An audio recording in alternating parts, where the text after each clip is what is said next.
Silent, sepulchral, empty. You stand alone in the center of the room. Now, walk behind the desk. That's right.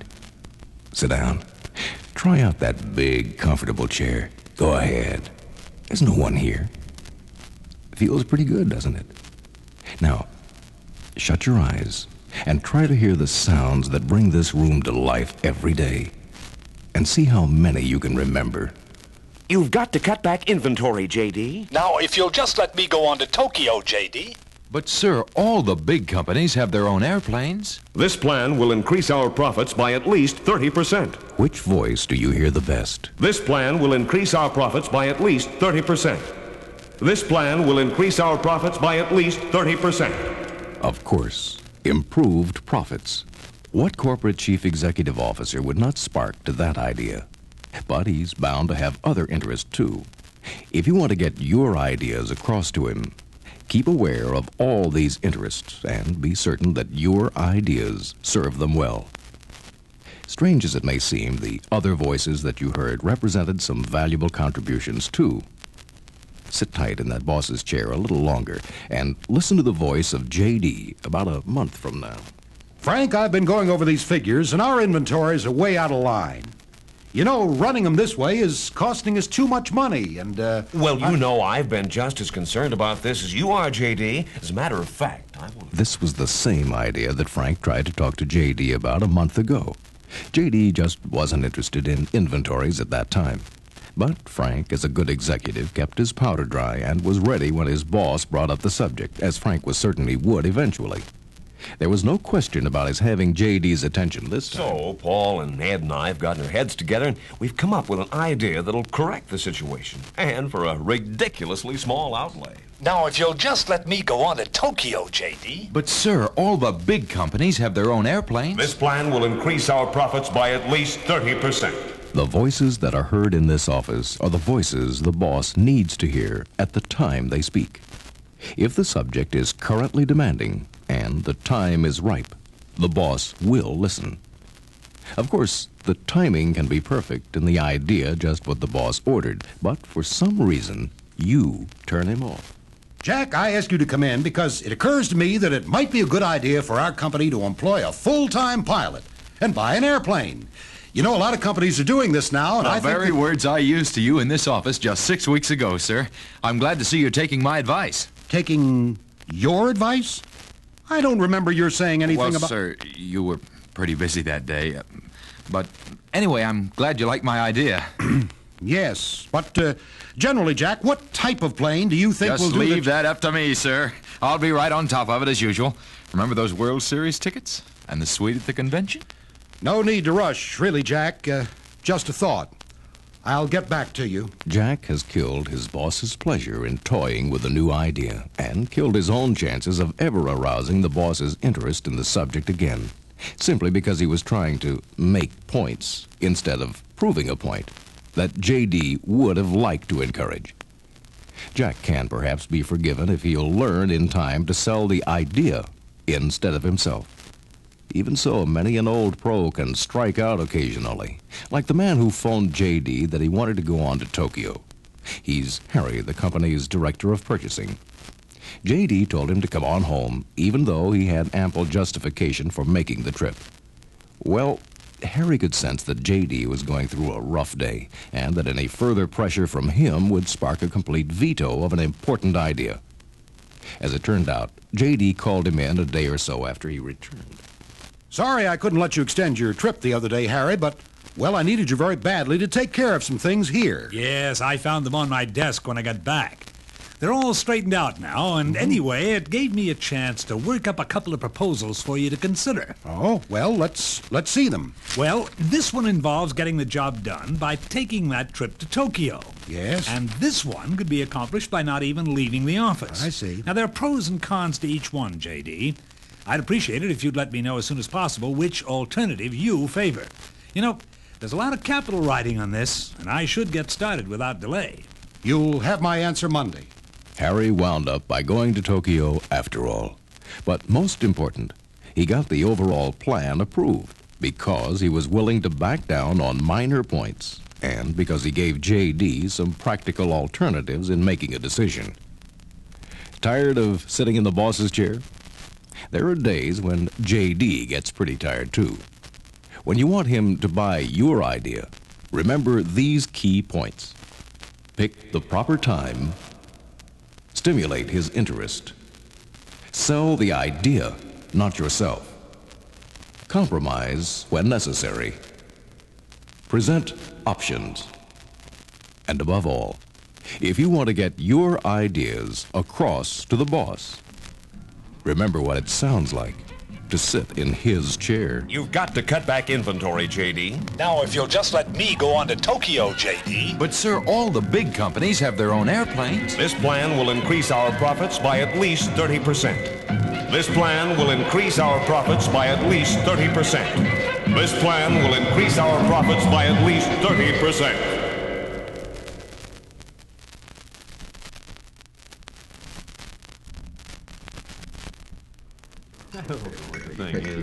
You're listening to the background sounds of one of the phenomena of American business, the management meeting.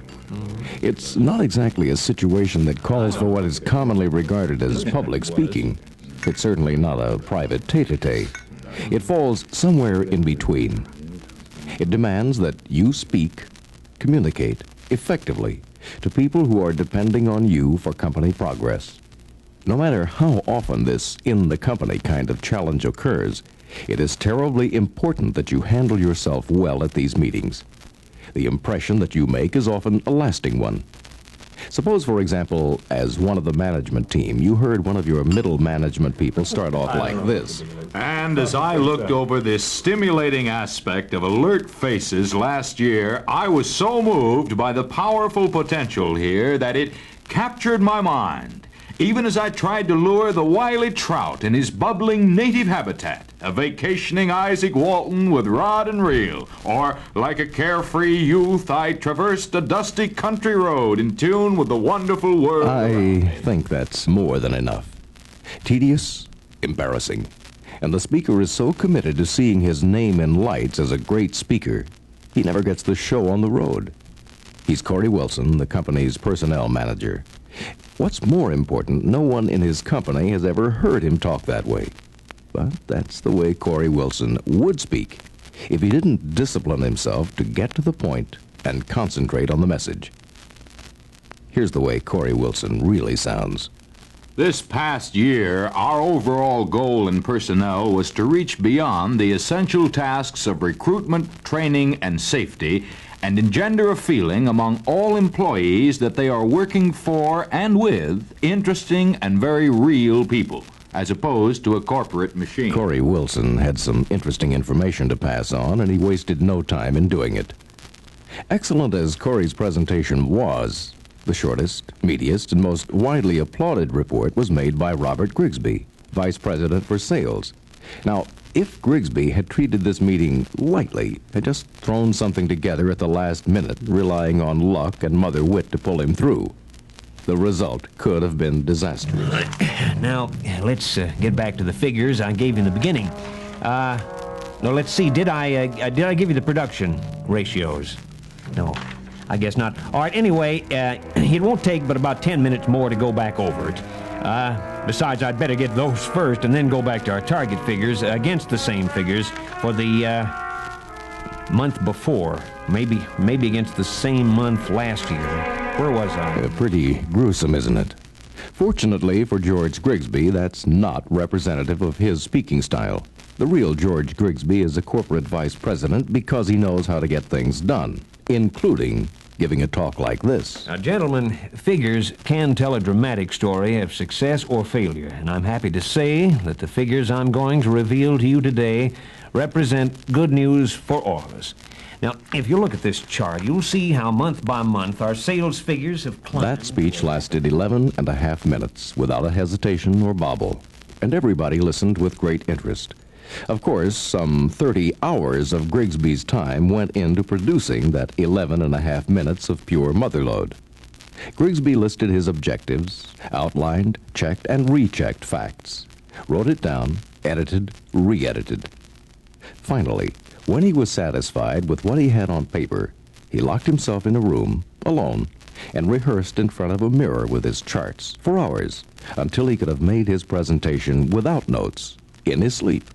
Even so, he carried his notes with him. But save some of your admiration for Martin Morgan, a cost analyst who has gone far in his company. Martin is a brilliant and imaginative man who can command capabilities far beyond his area of specialization. But at his first management meeting 6 years ago, you wouldn't have given even money that he could have made janitor. This is the way he sounded to most people who bothered to listen. For a camera's operation, there's not a single can of fram or temporality. Speak up, will you? We can't understand. Sorry, terribly sorry. Can of fram or temporality, is this conversation, I mean to say, is this on a sooner better? His diction was impossible. He was scared to death. No matter how well he prepared himself, his fate was to mumble his way from one terrifying silence to another, with no escape except somehow to make his way to the end and sit down in humiliated silence. He had to do something, and he did it. First, he enrolled in a night course in public speaking at the local community college. He bought an inexpensive tape recorder to check his progress. His public speaking course required that he give a talk at least once a week, and as he gained proficiency, he used every opportunity to practice that he could find, at club meetings, PTA meetings, any kind of appropriate gathering. Suddenly, he came to realize that pauses were effective tools for emphasis instead of arid wells of speechless terror. He learned that respect without awe was possible by thinking of upper echelon people in his company as they might look while performing their morning ablutions.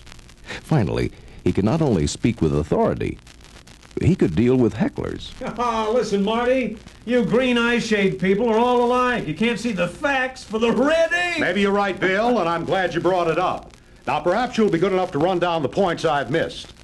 First of all, the credit costs, which are so vital to your activity. Just a few rules, so important to you at the management meeting. First, don't worry about your name in lights. Get the show on the road. Second, prepare, pair, and rehearse.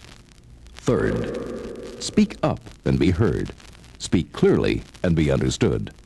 Fourth, don't fear the sounds of silence. Use them. Above all, keep your cool. And that's the real story on telling the inside story at the management meeting.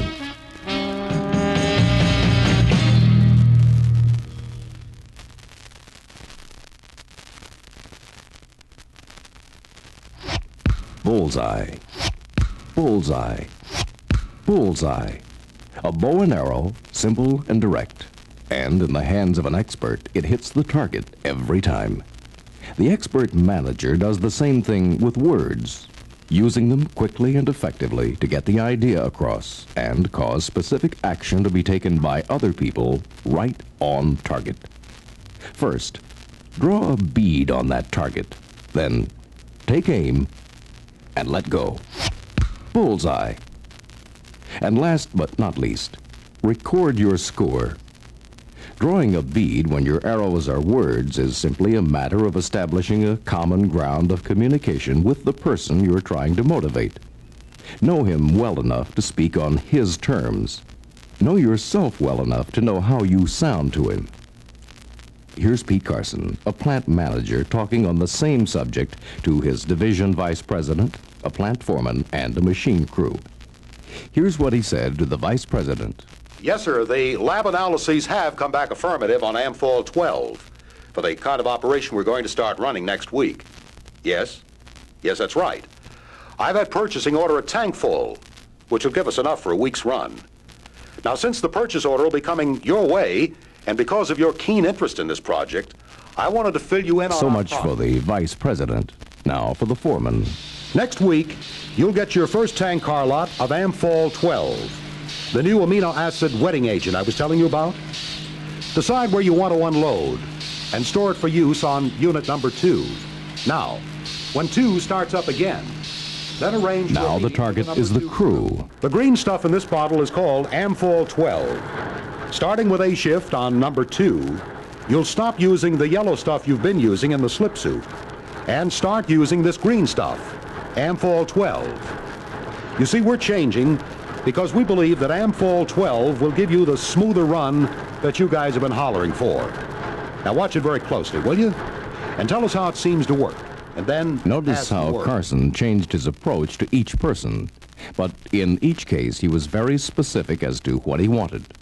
An okay from the vice president, preparation for use by the plant foreman, and use by the crew, with a motivational push to make them interested in helping with the experiment. Carson is a very successful manager because he's careful to establish clear-cut relationships with the people he deals with. In this way, he not only knows them, but they know what to expect from him. Here's what the division VP says about him. Pete Carson, one of the best. Anything that Pete has going usually runs smoothly, or he knows the reason why. And what's more, I know the reason why as soon as he does. And the foreman. With Mr. Carson, it's always well planned. You always know what he wants and how he wants it done. Not much trouble getting things done when you know exactly what's expected of you. And a member of B Crew on Machine 1. Well, he ain't exactly the type that goes out with the boys for a beer, you know. But you always got the feeling that he's working with you. And he's got some respect for you. You know what I mean? Not that he don't expect you to work. With Mr. Carson around, we really right on target for a bullseye. He knows what he wants. He knows how to ask for it, so he's understood in every case, with the additional bonus that he gives people good reason to do what he asks. It takes a lot of target practice to score a bullseye every time, but many successful executives become so expert that they are quickly able to organize their thoughts on any familiar subject. Even when dealing with strangers, that sensitivity becomes highly developed with practice. In circumstances like these, it's very important to ensure your effectiveness by using the devices of illustration, statements of fact, indisputable authority, careful explanation, or restatement. Notice how, even in the short examples we've heard, Pete Carson used all of these devices to get the idea across. First illustration. The green stuff in this bottle is called Amphol 12. Now, statement of fact. I've had purchasing order a tank load, which will give us enough for a week's run. And indisputable authority. The lab analyses have come back affirmative on Amphol 12 for the kind of operation we're going to start running. And finally, careful explanation or restatement. The green stuff in this bottle is called Amphol 12. Starting with A shift on Unit 2, you'll stop using the yellow stuff you've been using in the slip suit and start using the green stuff, Amphol 12. Get it? Whether in business, industry, or personal relations, get the idea across by knowing how to talk to the person you are trying to zero in on. Remember how you sound to him. Tell him exactly what you want in terms he'll readily understand. Give him reason to listen, and remember. Then, bullseye.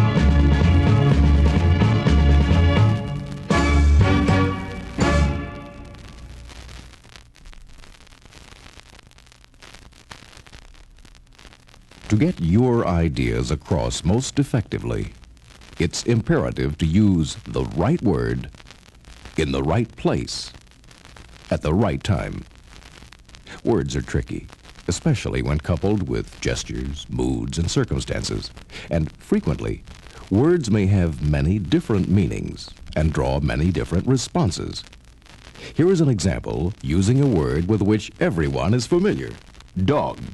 A noun derived from the Anglo-Saxon dogca, a carnivorous domesticated mammal, Canis familiaris, type of the family. A dictionary definition of dog, as precise and exact as language will allow.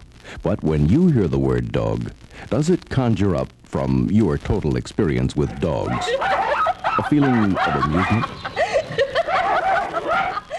or fear?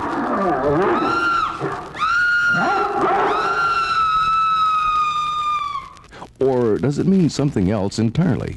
Dog, a noun meaning any number of devices used to grip, fasten, or hold. What a fragile thing a word is, and how easy it is to get the wrong result through the careless use of words.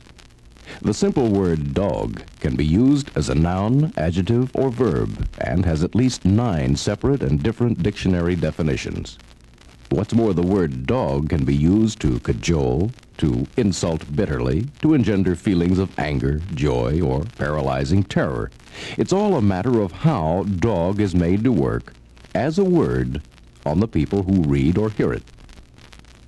Now, listen to these uses of the word experimental. Flight to the moon is a noble experimental undertaking, worthy of the centuries of scientific learning and careful step-by-step procedures that support the success of this effort.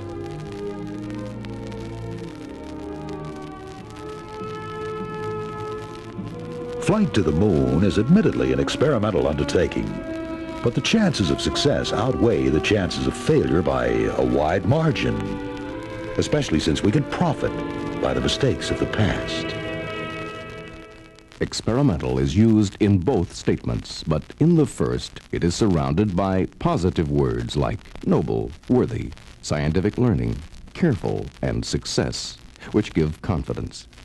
In the second statement, which says essentially the same thing as the first, the word experimental is surrounded by negative words like chance, failure, margin, and mistakes. If you don't want your listener or reader to think failure, avoid the word and any words implying chance or risk. You can always find positive words to say the same thing for a positive reaction. You don't make people enjoy a steak by reminding them that it's a piece of dead cow. There are, in particular, 2 trigger words which, with their synonyms, can set or upset the mood of the person you're in communication with. The words are Big. Little. Listen to these applications of the 2 words. We've got a big problem, J.D. It may cause considerable delay, maybe as much as 2 or 3 days. We've run into a little problem that might cause a slight delay, J.D., but no more than 2 or 3 days. No need to tell you which of the 2 business reports of bad news was the easier to take. By the same token, the effects of the 2 words can be reversed. This is a big step toward higher profits. This is a little more like profitability. Both are encouraging statements, different only in degree, because of the use of the words big or little. Words work on a 2-way street, and it's just as important to perceive the real connotations behind them as it is to use words to generate specific reactions. A major flaw of the pleasant connotation in speech may be its confusion with wishful thinking. Take, for example, the recent equipment theft from a small electronics company. This was the president's report to his board of directors. And now, concerning the loss of those 2 videotape recorders, we've turned it over to the local police and should recover it in a short time. Even though our insurance won't cover the loss, it's a small one. Only about $25,000. And won't in any way interfere. A small loss? Only about $25,000? This company grosses around $500,000 a year. Its net profit is $50,000. Deduct that small loss, and net profit for the year is cut right in half. The loss may have been small to an IBM or Xerox, but small was hardly the right word for this new firm. Think of the words you use as bombs with time fuses. If you decide to use the word little to minimize a delay, be sure you don't distort the essential facts as well. Otherwise, your minimizing of an important matter will sooner or later bring repercussions. You told me there'd only be a little delay. What I want to know is how you can call 2 months a little delay. Well, I've been spending $90,000 a year with your company, but as of now, I'll deal with your competitor. There's no question what he means. And don't ever let anyone doubt what you mean. Beware that negative words may work against you as the recipient or communicator of ideas. Positive words will work for you if, and this is a big if, you remain honest and straightforward. And always remember, before you speak or write, think. Then make the right words work for you.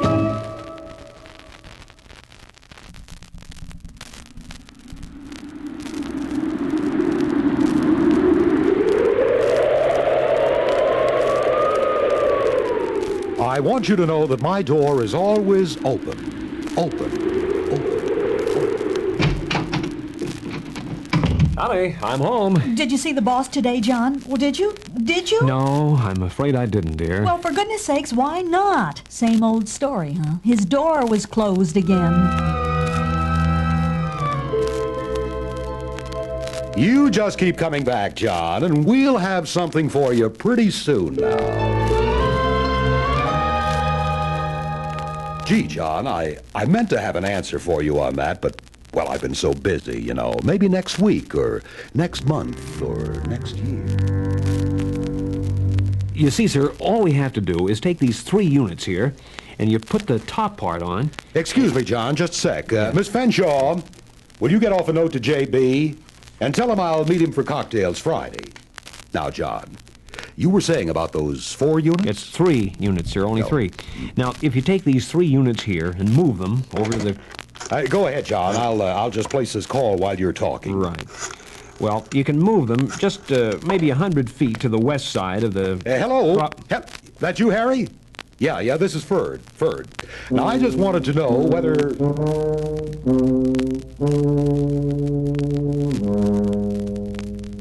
If you, as a manager, are guilty of a closed-door policy, no matter what you may say to the contrary, if you are guilty of feeding false hopes, of procrastination, of timidity, of inattentiveness when a subordinate is talking to you about matters important to your business, if you are guilty of any of these, you have a serious problem in saying no successfully. This is simply because you don't maintain a climate conducive to honest answers in your company. But even though you may listen closely and answer promptly, there are still pitfalls on the road to perfect performance in the art of saying no. For example, have you ever had anyone give your important proposal an answer like this? John, I've given your recommendation a lot of thought. In fact, I took it home and studied it for 3 nights in a row. Now, this wasn't any chore, mind you, because it made really stimulating reading and presented some, well, honest-to-goodness, exciting examples and concepts. After I finished reading it, I reviewed my notes and then dropped over to the legal office where... This play-by-play account of how the boss reached his decision went on for at least 20 minutes without giving John the least inkling that he was going to get no for an answer. It's all right to prove your interest in a proposal, and it's important that you give your reasons for rejecting an idea, but don't keep your man waiting for his answer. A quick no is more easily accepted than a prolonged, torturous approach to the inevitable. Something like this would be better. John, your proposal has tremendous merit, but, well, right now, it would present so many serious problems that I'm forced to say no. Now, let me tell you how and why I came to this decision. First of all, I took it home. Then there's the manager who says no, all right, but he's more concerned about his personal popularity than he is with the effect of his reply. John, you know how this old company is. Not always ready with the old buck, even when something like your idea is badly needed. Now, if I had my way, I'd approve your idea.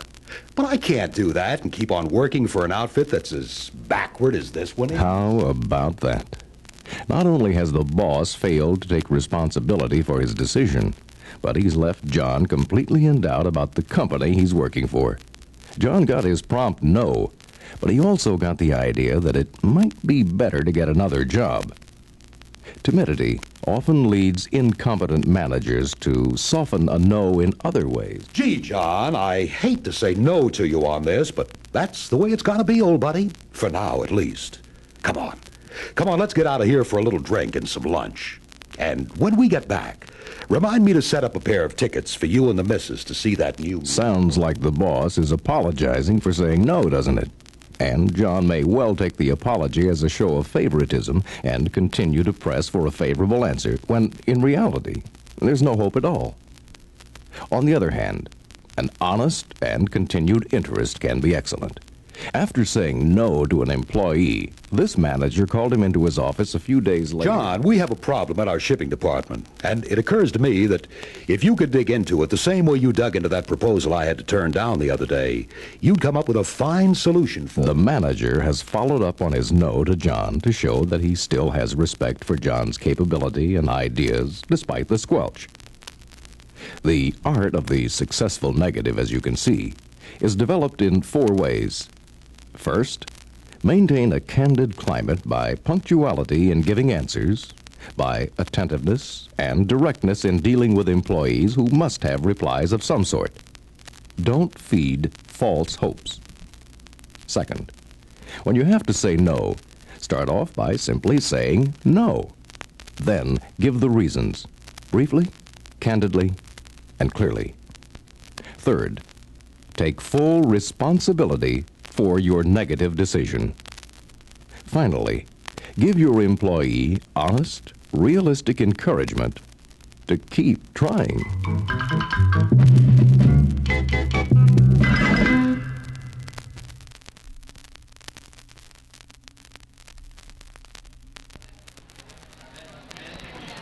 Two rising young executives meet for the first time at a table in the company cafeteria.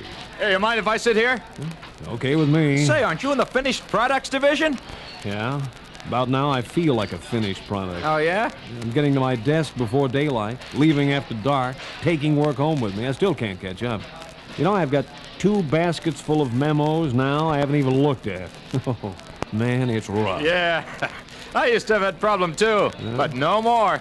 Oh, yeah? Well, how'd you whip it? I just mark everything for action and buck 'em up to a guy in your division named Craddock. What? Speaking of names, I'm Harry Jones.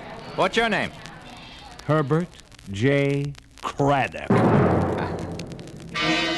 Tons of words on a paper ocean. A bigger and bigger problem every day for most businesses. And yet, it's possible to cut down on paperwork drastically, simply by avoiding the 5 deadly sins of written correspondence. As I look over the data sheets you sent me, I have an idea that maybe we can work out something along the lines of your last memorandum, if you are willing to use a different type of die. On the other hand, if you're not willing to do that, it might just be that we could work out some way of altering the stock formula. Fault number 1. Thinking on paper. A very useful aid to thinking, but a poor way of getting your ideas across. Besides, Craddock is only 20 minutes away from the man he's thinking out loud to, and they both have telephones. Solution to fault number 1. Think on paper, but don't publish it.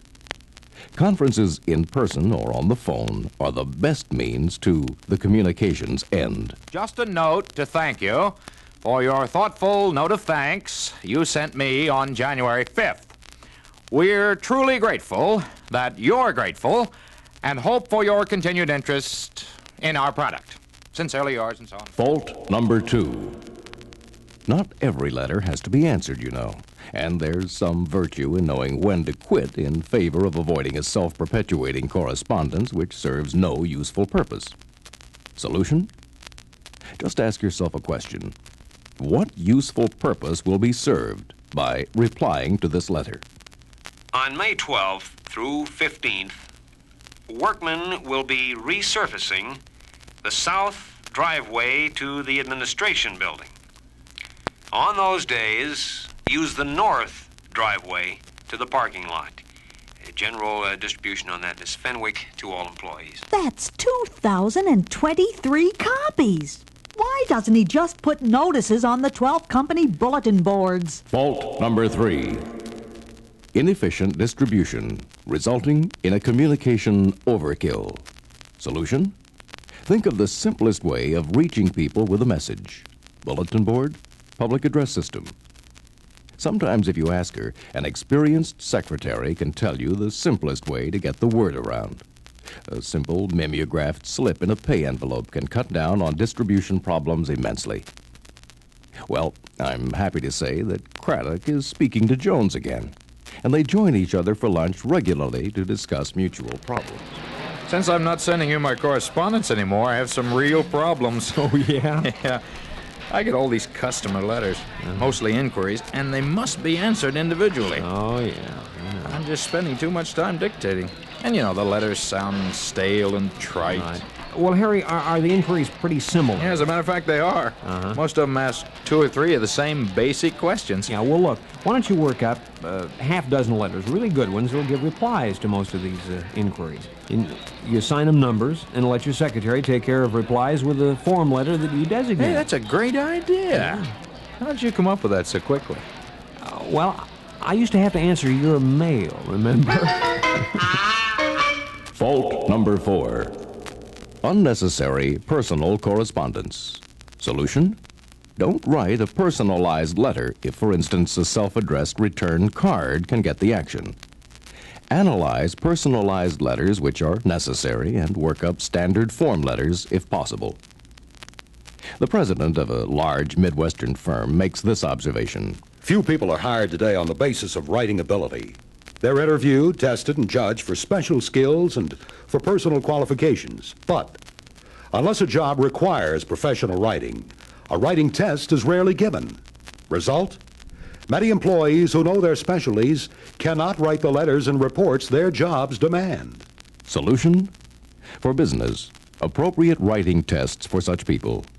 For the people, develop writing capability through an effective program of study. It should be noted that advertising writing and technical writing are special skills best left to professionals especially trained in them. The important rules in business communication, however, come back to thinking before you write to find the answers to these questions. Why must this be written? What is the simplest way of expressing my message to serve my purpose? What is the most efficient means of getting it distributed?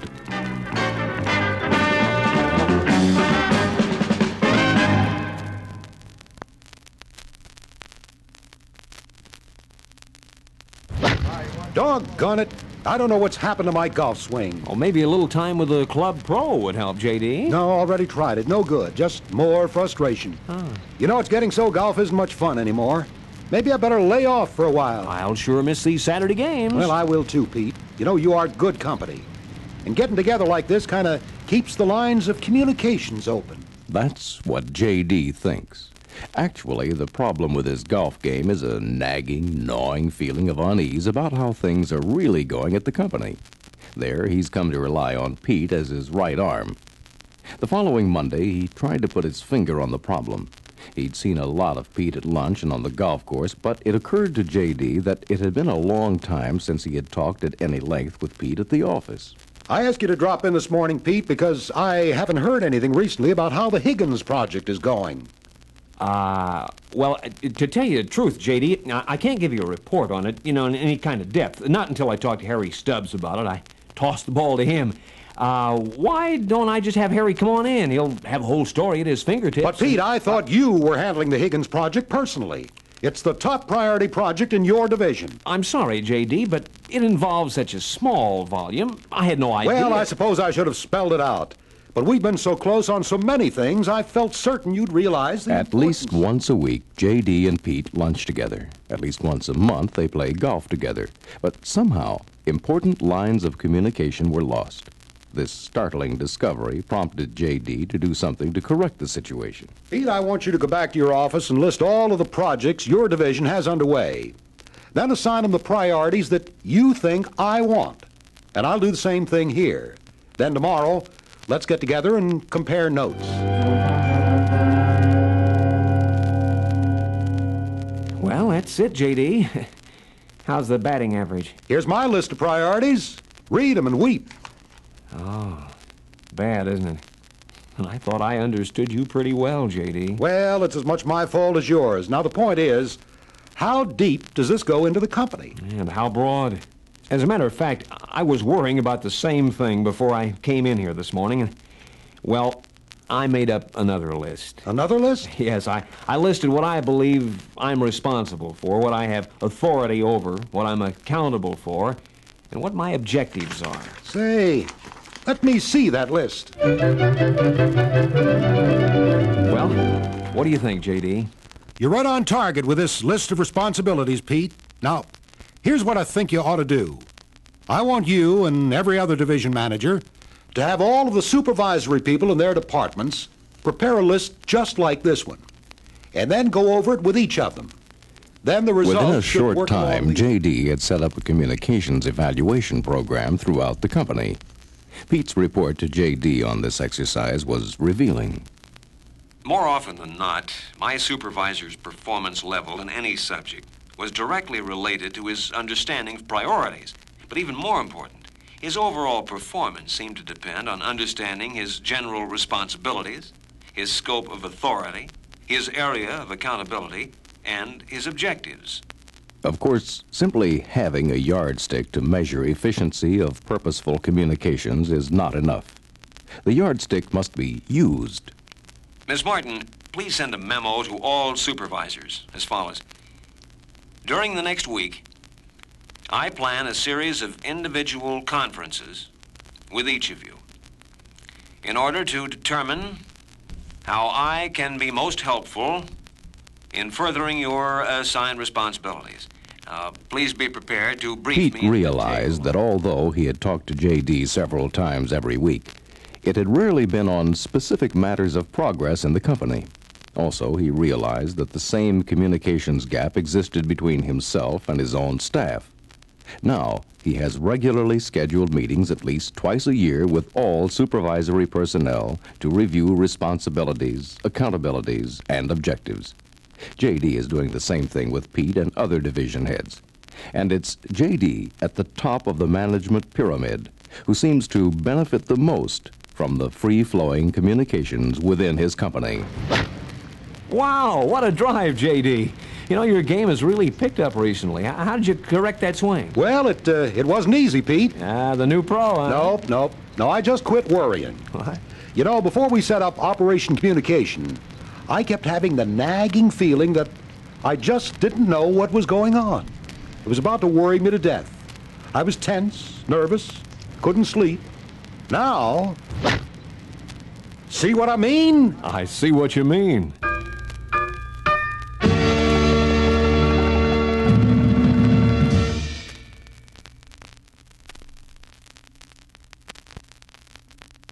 Self-confidence is that wonderful, assured feeling you have just before you fall flat on your face.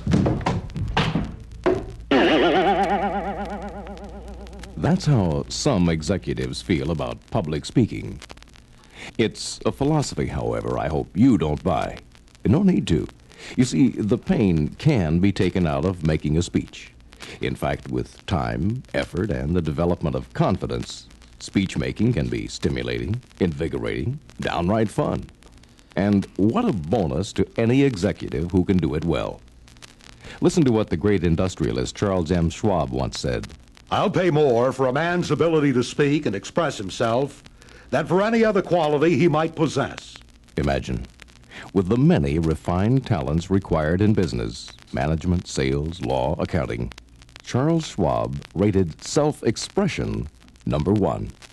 So, if you're a little nervous or a lot nervous about a forthcoming speech, welcome to the club. Its membership is gigantic, embracing most of the business community. It has included such names as the late Ed Murrow, Jack Benny, Eddie Rickenbacker, and you and me. Ed Murrow called that pre-speech nervousness the sweat of perfection. Jack Benny has learned to live with moist palms and butterflies in his stomach. And here's the story of Eddie Rickenbacker, America's flying ace in World War I. Following the war, I returned home to a hero's welcome. A big banquet was given in my honor, and of course I was called upon to speak. I stood to a great ovation. I opened my mouth and was terrified. All I could do was mumble a few phrases in poor grammar and sit down. Next day, I hired a coach to teach me how to speak. I studied grammar, had Damon Runyon write a speech for me, and hit the banquet trail. Public speaking opened up a whole new life for me, and the $1,000 fee for every speech wasn't hard to take either. Mr. Rickenbacker overcame fear and nervousness with the best medicine, direct action and preparation. In preparing your talk, keep these points in mind about nervousness. First, you don't get rid of nervous energy. You learn to control it. Second, nervous energy can be directed into enthusiasm and animation. Third, concern for your message and your audience builds toward positive use of nervous energy. 3 valid points in helping to control those butterflies in your stomach. Now, what about preparation of your speech? Like building the foundation to a house or creating a concept, this is where a good talk begins, in preparation. Your chief tools will be examples, comparisons, stories, statistics, other factual references, and testimony of authority. Whimsically, it may help to remember Mark Twain's advice to a nervous young speaker. It might help you, Eddie, if you keep one thing in mind. Just remember, they don't expect very much. Nonetheless, thorough preparation of your speech material probably will surprise the audience, even if Mark Twain was correct. Once you've researched, written, and rewritten your message, practice becomes vital. Senator Wayne Morse once described his approach. My practice consists chiefly of making notes from my outline and repetitive thinking. I think of it when I shave, drive to work, and when I'm in the Senate waiting to give it. I live with a speech a good many hours before it's delivered. Living with your speech a good many hours will pay dividends. Remember the 4 major steps in preparing a speech. Planning, organizing, developing, practicing. On this auspicious occasion, ladies and gentlemen, it is my distinct pleasure to present a man you have been waiting Your to moment hear. has arrived. Your time to throw a touchdown pass, hit the winning home run. Your time to kill 'em in Peoria. What now? The time has arrived, of course, for muscle memory to aid you. That's a famous golfer's definition of the result of preparation and practice. It's also the moment you've pointed to for hours, days, or weeks. I'm delighted to be with you this evening in the interest of highway safety. Last week, 1,000 shiny new coffins were delivered to dealers in our city. They were all colors of the rainbow. Some had vinyl tops, most had power steering, radios, and air conditioning. Of course, they were not intended to be coffins by their manufacturers, but that indeed is what a percentage of the buyers of these products will turn them into. These are the facts. You've done your homework very well. You've recognized and overcome fear. You've researched and prepared. You've practiced. You've been colorful and direct. You've been brief. And you've added a very great extra dimension. You've left a little of your heart on the table.